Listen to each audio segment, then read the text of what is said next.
قرآن حکیم کی کوئی آیت پیش کیجئے اس تیسری عید پر، رسول کریم صلی اللہ علیہ وسلم کی کوئی حدیث پیش کیجئے اس تیسری عید پر، صحابی کا کوئی عمل پیش کیجئے کہ آپ نے اس دن یہ صحابہ نے یہ عمل کیا اور آپ خاموش رہے۔ سے پہلی بات تو یہ ہے کہ یہ جو جواب سوال میں خود ہی کے دیا اور عام طور پہ لوگ کہہ بھی دیتے ہیں کہ اسلام میں 2 ہی عیدیں ہوتی ہیں جی، عیسوی عید کہاں سے، شری عید کہاں سے آ رہی ہے؟ ربیع الاول شریف کو جو ہے وہ عید کا دن کہنا کیسا ہے 12 تاریخ کو؟ تو یہ بات ہی بنیادی اعتبار سے غلط ہے کہ اسلام میں فقط 2 عیدیں ہیں، ایسا نہیں ہے۔ 2 عیدیں اصل میں یہ ان 2 دنوں کے بدلے ہمیں عطا ہوئی ہیں کہ جو زمانہ جاہلیت میں کفار کا ایک طریقہ کار تھا کہ وہ 2 دن جمع ہوتے تھے سال میں اور اس میں کھیل کود وغیرہ کرتے تھے۔ نبی پاک صلی اللہ علیہ وسلم میں صحابہ کرام علیہ رضوان سے یہ ارشاد فرمائے کہ اللہ پاک نے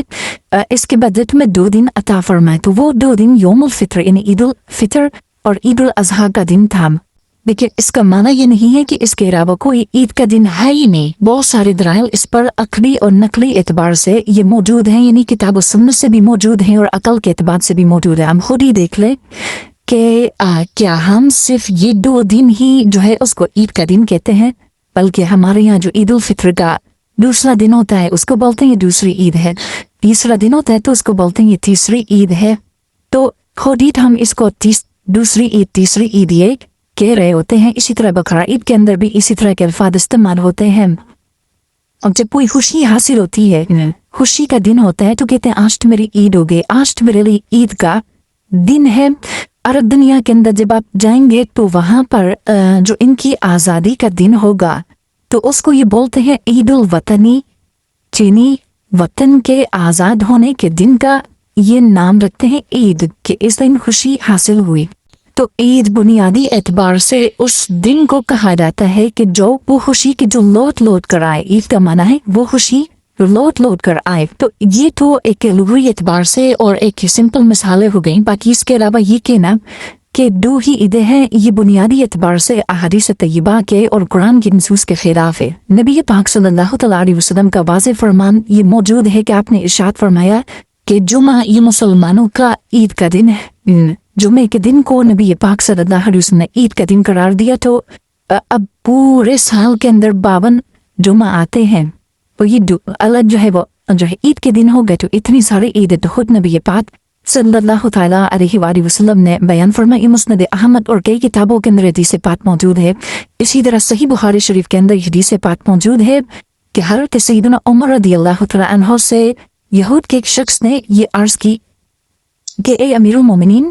آپ کے قرآن کے اندر ایک ایسی آیت ہے کہ اگر یہ ہم گروہ یہود کے اوپر نازل ہوتی تو ہم اس دن کو عید کا دن بنا لیتے۔ تو حضرت عمر رضی اللہ تعالیٰ عنہ نے اس سے پوچھا کہ وہ کون سی آیت ہے، تو انہوں نے بتایا کہ الیوم اکملت لکم دینکم اتممت علیکم نعمتی ورضیت لکم الاسلام دینا، کہ آج کے دن میں نے تمہارے لیے تمہارے دین کو مکمل کر دیا، تم پر اپنی نعمت کو تمام کر دیا اور تمہارے لیے اسلام کو بطور دین پسند کیا۔ یہ آیت مبارکہ تو حضرت عمر رضی اللہ تعالیٰ عنہ نے یہ ارشاد فرمایا کہ ہم اس دن کو بھی جانتے ہیں کہ کب یہ نبی پاک صلی اللہ علیہ وسلم پر نازل ہوئی، اور ہم یہ جانتے ہیں کہ نبی پاک صلی اللہ علیہ وسلم اس وقت کہاں موجود تھے۔ دوسری روایت ابن عباس رضی اللہ تعالیٰ عنہ کی ہے، اس میں اس کی اور وضاحت ہے کہ یہ دن گویا کہ مسلمانوں کے لیے 2 عیدوں کا دن ہوا ہے،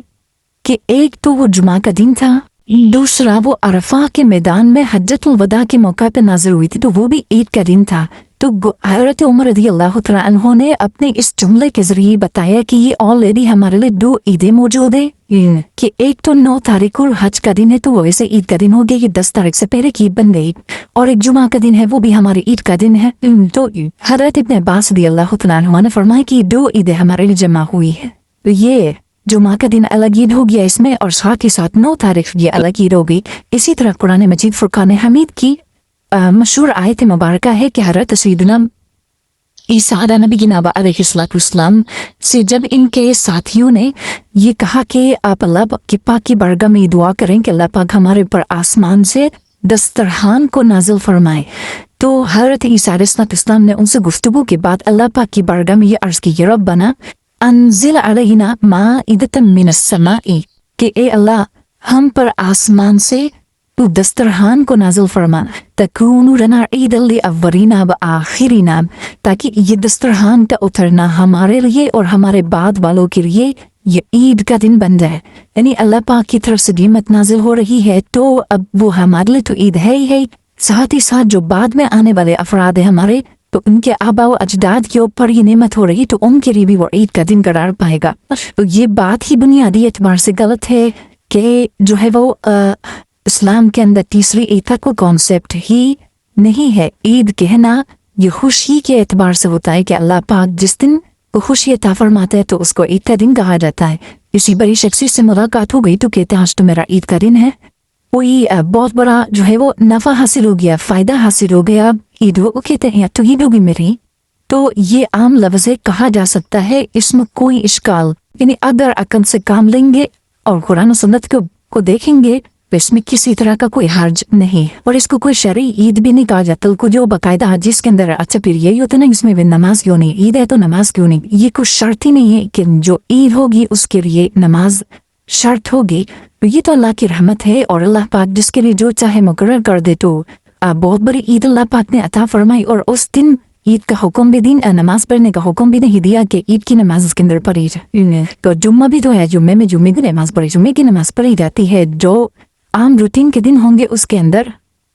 جو ہے وہ 5 نمازیں پڑھی جاتی ہیں. چوتھا دس کو کوئی کہے کہ آج کے دن کیوں نماز نہیں ہو رہی. اللہ پاک نے اتنی بڑی نعمت عطا کی ہے وطن کی، تو عید کا دن ہے، عید الوطنی ہے. اور ان سے پوچھا جائے کہ اب عید الوطنی منا رہے ہیں، عرب شریف کے کسی شخص سے کہہ دیا جائے کہ عید الوطنی منا رہے تو اس کی نماز کب پڑھیں گے،